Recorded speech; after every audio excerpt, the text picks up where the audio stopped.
Hey guys, welcome to the spot. Caps here with a new video. MoP Discipline Priest. What has changed so far? Yup, today we'll be talking about the Discipline Priest. But no worries, there's still a lot more to discuss on the warrior before MoP goes live. So we'll get back to him as soon as possible. Let's get into it.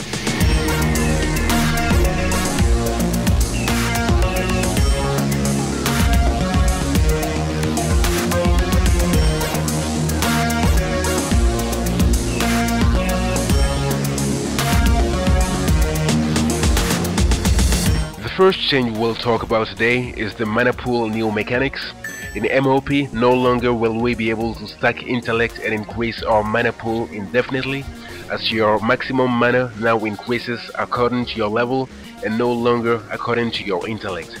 And so, for example, at level 85, every single healer and even caster has the same base mana pool of 100k, no more, no less. And that amount increases to exactly 300k mana at level 90. This fixed mana pool can only be increased permanently through passive skills such as the Gnome's Racial Expansive Mind, which gives an additional 5% mana, or the Ember Shadow Spirit Meta Gem, which adds an extra 2% mana. And so if you have none of those, whether you are butt naked or completely geared, at level 90 you'll simply remain at 300k mana. Mana pool is thus now very similar to other resources such as rage or energy, in the sense that you won't be able to change the maximum amount you can have in any dramatic way, as the only true way to have more mana will be to simply have a greater regeneration with your different abilities and spirit. Now, mana regeneration has also changed quite a bit for the Discipline Priest. In MoP, our favorite mana regeneration ability, Rapture, will no longer provide mana based on our mana pool, but directly according to the amount of spirit we have. This means that we will no longer be able to ignore spirit like many of us did, but will be forced to prioritize it just as much as any other healer. Spirit has become our primary and only regeneration stat, and so we simply cannot manage without it anymore. The second change we find in our mana regeneration system comes from our faithful and brave Shadow Fiend, which can now be replaced by a Mind Bender through talents. The Mind Bender has a 1 minute cooldown and provides 2 times less mana than the Shadow Fiend, but will also be usable 3 times more often, making it available very frequently, which makes our mana regeneration much more smoother and more controllable. There is also a third regeneration spell called Solace, which regenerates 1% of our maximum mana every time it's used to attack an enemy. But since it's on the same level as the new Mind Bender on the talent tree, we won't be able to have them both. And that's it for the mana changes. Next up is the major changes that have been made to our different spells. Most of the modifications that have been made to our abilities are minor changes that wouldn't impact our gameplay in any significant way, like the fact that Inner Fire now increases your spell power by 10% instead of directly increasing it by 532 points, or the fact that our passive ability Grace now increases healing by 30% at 3 stacks instead of 24%, etc. And so I wouldn't be going through them here, as you could easily access them later on. The first major spell change is thus found with our Dispel Magic ability, which is now called Purify, and dispels every single harmful effect on the ally target, whether it's magic or disease.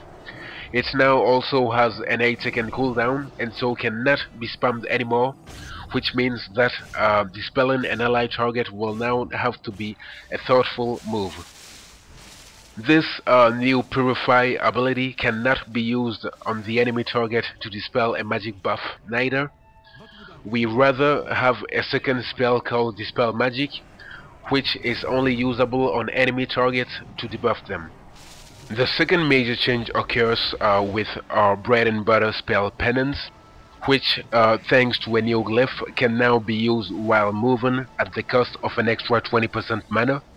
It can thus now be used in any situations rather than only when we could stand still for 2 whole seconds. A new passive ability called Divine Focus has also been introduced. It allows us to reduce pushback caused by damaging attacks when casting by 70%. As a reminder, a pushback effect is the extra cast time added whenever you take direct damage while casting. Then at level 87 we get a new cooldown called Void Shift, which is simply the priest version of the paladin's Lay on Hands ability. It allows us to instantly swap life percentages with an ally and bring us back to 25% health if you or the ally was below that amount. So if you are full health and you use it on your tank who is about to die, you instantly bring him back to 100% HP and your life drops to 25% HP or higher. In last but not least, we have a brand new spell called Spirit Shell. When it's activated, it allows us to place absorption shields whenever we use most of our healing spells instead of actually providing the heal. It's an ability that will most likely be used as an alternative to our Power Word shield to prevent a predictable incoming burst of damage, and so shouldn't necessarily be used on cooldown. For example, if you get a 10-second window during which healing isn't very intensive, you can always activate it and place absorption shields on as much people as possible and facilitate healing even more for the next few seconds. There are more new spells accessible through our new talent tree, like Body and Soul or Divine Insight, etc. But I wouldn't be going through them here in this first part, at least, as we'll talk more about talents and glyphs in the second part of this guide. The last thing we'll discuss today, however, concerns the spells that have simply and completely been removed from the Discipline spellbook. Here is a list of them.